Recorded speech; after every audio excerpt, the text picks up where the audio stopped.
Será o São Paulo candidato a dar uma mexida nessa história aí? São Paulo venceu a Ferroviária com um homem a menos em boa parte do jogo, depois da expulsão do Maia, e conseguiu a vitória. Conseguiu a vitória no fim, arrancada ali, na raça. Difícil jogar na Fonte Luminosa, ainda mais com o gramado do jeito que estava. Rogério Ceni falou depois da vitória São Paulina, a primeira no campeonato. Nós tivemos 10 minutos iniciais muito ruins, porque quando eles vieram do aquecimento, eu perguntei como estava o campo. E eles mesmos falaram para mim que em determinados lugares a bola não estava rolando, estava parando e estava escondida a água embaixo da grama, não aparecia, não tinha poça d'água, mas a bola parava. E eu mostrei para eles, então nós vamos fazer as bolas longas no Caleri, saímos todos de trás e começamos tocando bola para... Já iniciamos o jogo tocando bola para trás. Eu acho que o Alan Franco pecou nesses 10 minutos e foi se recuperando ao longo do jogo. No segundo tempo fez um ótimo jogo. Acho que fisicamente precisa crescer um pouquinho, assim como o Mendes. O Mendes fez uma... Eu falo para você, ele tem uma ótima leitura como primeiro volante, jogou nessa função de primeiro, porque o Pablo foi dar um pouco mais de cobertura para o apoio do Wellington, juntamente com o David. Eu acho que tanto Alan, quanto o Mendes, quanto o David ainda podem melhorar a parte física, né?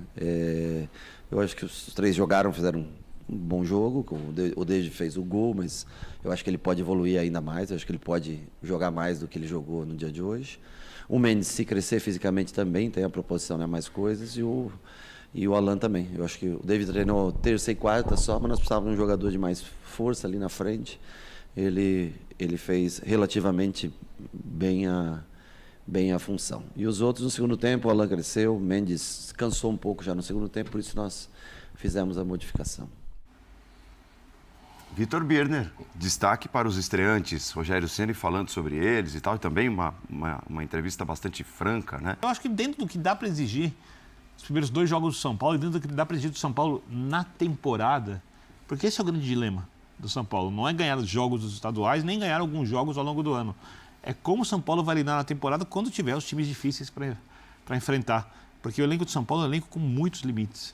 O São Paulo tem um elenco mais coeso que o do ano passado, tem pelo menos um volante que marca um pouquinho mais. Eu espero que o Luan jogue melhor. Hoje ele entrou mal no jogo também. Não foi muitas vezes, mas ele entrou mal no jogo.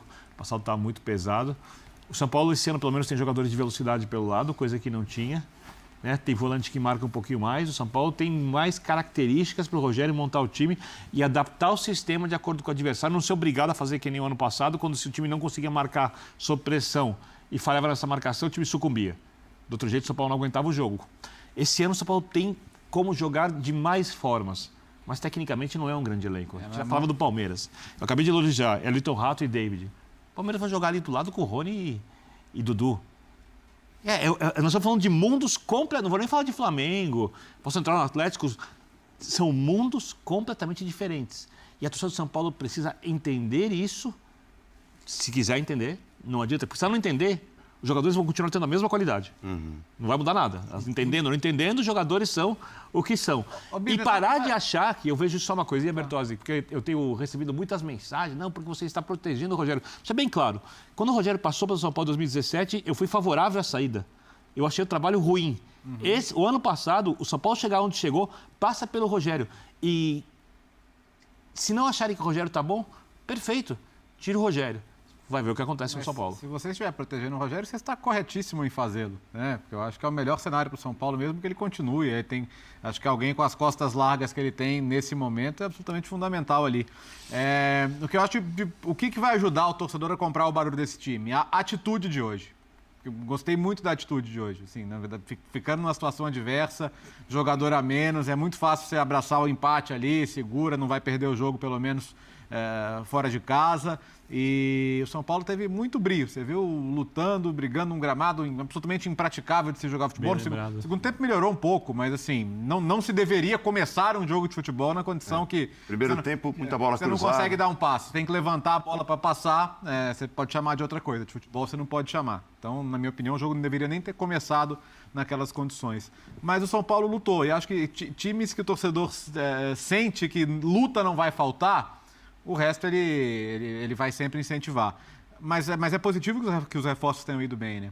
O Elton Rato não é um jogador em começo de carreira, é um jogador que vem de uma boa temporada e tal, mas você não sabe. 2 bons jogos. O David vai ser apresentado amanhã, tá? O David foi do bid pro campo e já fez um gol super importante.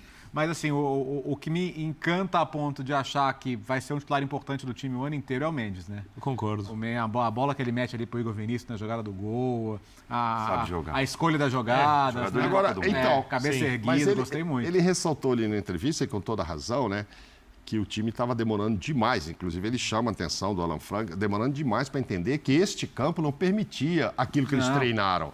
Vamos fazer uma construção aqui de trás. Tal. Calma, ele falou, pô, gente, voltou do aquecimento. Eu falei, então vamos jogar a bola alta. E o time, principalmente, ele chamou a atenção do Alan Franco, insistindo em tocar. Aí, claro, aí não conseguia nada disso. Agora, com essa disputa toda do meio-campo, né, do São Paulo, que tem ali pelo menos uma meia dúzia, talvez, agora já não tenha, o Mendes passe a pegar o lugar para ele, o Pablo Maia fez uma bobagem de ser expulso. Porque reclama, leva o primeiro. Oh, e depois um carrinho com a perna dessa altura aqui. Discussão indiscutível. Não dá, entendeu? Não dá pra discutir. Aí na hora que o Rogério, assim, se eu sou o técnico, o Rogério fala assim, pô, meu filho, não é possível que você não arrumadinho. Tem jogadores experientes, a Ferroviária tem, o Heitor que fez esse gol, o Rafael já foi campeão com o Santos, tem alguns jogadores experientes, mas há uma diferença enorme, né, técnica. Só que o campo não permitiu que se impusesse essa diferença e aí não dava para tocar bola e demoraram. O futebol tem umas coisas que assim, o povo Pra entender repete, isso. né? E depois a gente repete e não sabe nem o que está falando. Ah, mas está ruim para os dois. Então, a gente está dizendo que o jogo vai ser um jogo aleatório dos dois lados e você quer o jogo bem jogado, aquilo que foi treinado, preparado, morre no momento que se entra em campo e passa a existir alguma coisa parecida com o jogo, futebol. Isso é jogo. E o São Paulo quase se ferra nisso, porque quis fazer aquilo que o gramado impossibilitava de fazer. E esse é um lance, até pedir para o Dima separar. Tem uma curiosidade, cruzou mais com o Trituano do que hoje. Mais cruzamentos do que hoje. Embora tenha me chamado muito a atenção o jogo pelo lado. Por quê? Você pega o meio de campo de São Paulo, esta formação aqui, tá? Pablo Maia, o Jackson Mendes, que eu acho que é uma boa estreia, acho que é boa contratação. Acho que o futebol brasileiro poderia buscar mais esses valores, nem sempre eles são baratos, mas eles geram... Sim. Por isso, o Wellington Rato é um cara que, Gostei. no conjunto da obra, dos dois jogos, Não tem personalidade. Não tem sido tímido, acho que esse Isso. é o ponto. Pegou a camisa de titular e falou, não, vou jogar. Hoje, por exemplo, o Pedrinho vindo do banco produziu muito mais do que no jogo passado. O Rato foi muito, muito sólido nos dois. Acho que é um jogador... E assim, a gente discutiu isso. Comparar a qualidade, o São Paulo teve jogadores de mais qualidade no elenco nos últimos anos do que nesse ano, mas a adaptação ao que o Rogério pede, acho que o Rato vai oferecer, porque ele cai pelo lado, ele procura estar na área, ele recompõe bem, então cumpre o papel. É o famoso 6,5, nota 6,5, que você vai, se ele tiver um rendimento constante, ele vai servir para você ao longo do ano. E acho que nesses 2 primeiros jogos ele meio que confirmou isso. Muito bem, então domingo tem São Paulo e Palmeiras, tem linha de passe no sábado, tem linha de passe no domingo, segunda e terça. É claro que é dias muito seguidos. cedo para ter um clássico, mas ele está aí e não tem como fugir. Porque você percebe até pelos times, né? É cedo para os dois. E aí vale um pouco mais, né? lógico. Primeiro, pelo teste que cada um tem. É um teste contra um rival, contra um Dói, adversário né? Dói. do mesmo nível, do Resultado mesmo machuca. tamanho. Agora que o Bernabéu saiu do aniversário, pô. E uma semana depois, o Palmeiras tem um outro. Tem o Flamengo. Tem o Flamengo. Então E o São Paulo Palmeiras pega o vai Corinthians ter no um domingo. teste. O Palmeiras vai ter um teste. O Flamengo não vai ter, jogando só o Carioca, né? Para esse primeiro jogo. E O teste Palmeiras para o Flamengo vai servir para o Mundial. Agora, o São Paulo serve de teste para o Palmeiras pegar o Flamengo. Né? Só que são poucos jogos, tá? Não tem E tem São Paulo e Corinthians no outro domingo Domingo também? 29. Se a memória não me trai, Dimas pode conferir, mas eu Ah, tenho é quase isso certeza. mesmo. É isso mesmo. Começa os clássicos. Então, Ou seja... os ou dois seja, têm 2 jogos no espaço de uma semana importantes. Não, ou seja, Dentro da nossa realidade, são jogos importantes. o Palmeiras se perder os jogos, a torcida vai reclamar, vai ficar brava com razão, porque não gosta de perder, mas não tem crise, né? Vai aumentar só a pressão pela contratação de um volante. Ah, assim. isso. Mas sem crise. O São Paulo, se perder os jogos, crise. Crise, porque aí Mas não é.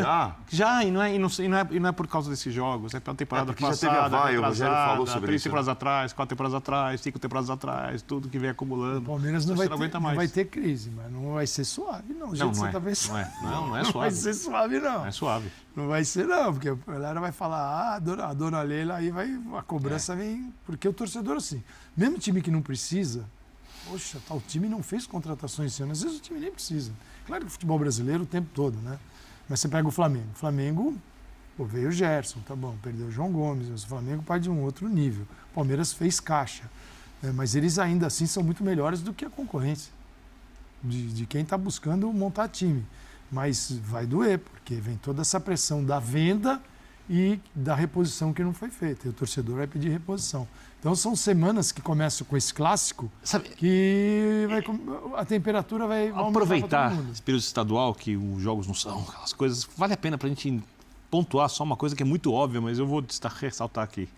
Palmeiras tem o Everton, tem Gustavo Gomes, tem Marcos Rocha, tem Piquerez, tem Zé Rafael, tem Rafael Veiga, tem Dudu, tem Rony, tem Hendrick, né? Tem alguns jogadores. E o Palmeiras acha que precisa de reforços, né? E precisa.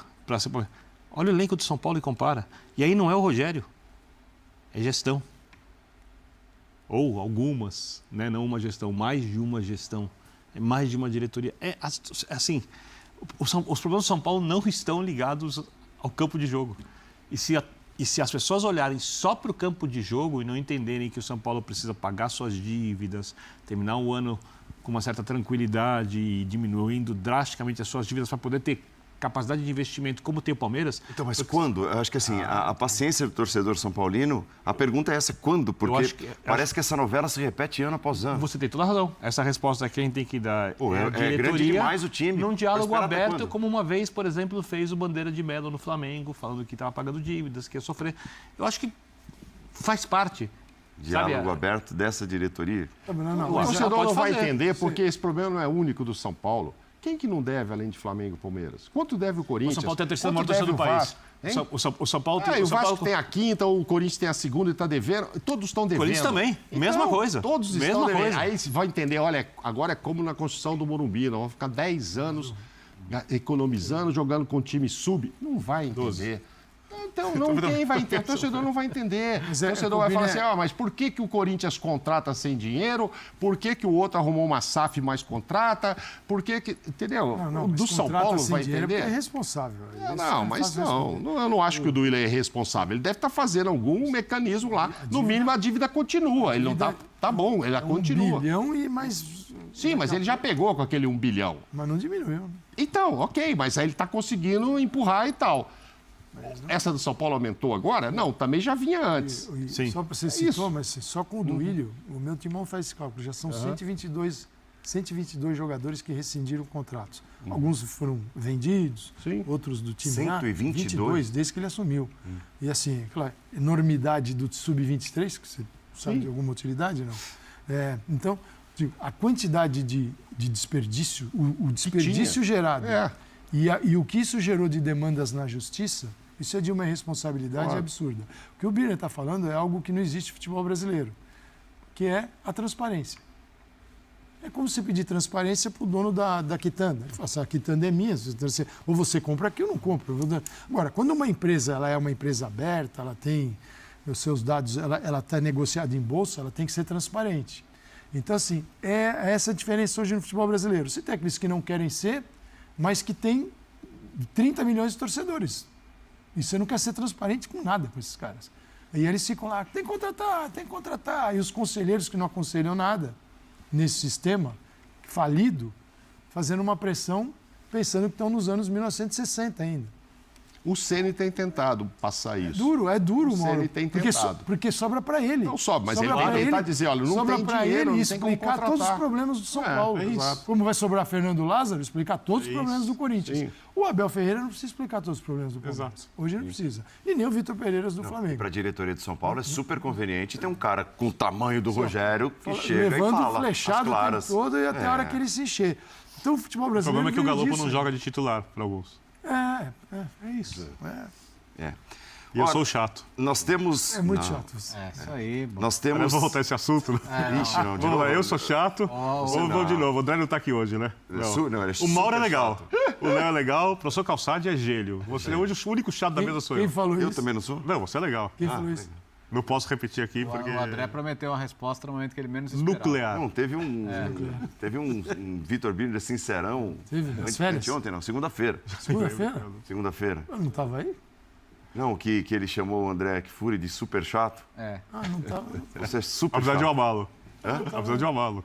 É. O que passou o André como eu? Mas estudaram juntos e tudo, tem um passado em comum. Conheço. Gols do estadual do Rio de Janeiro.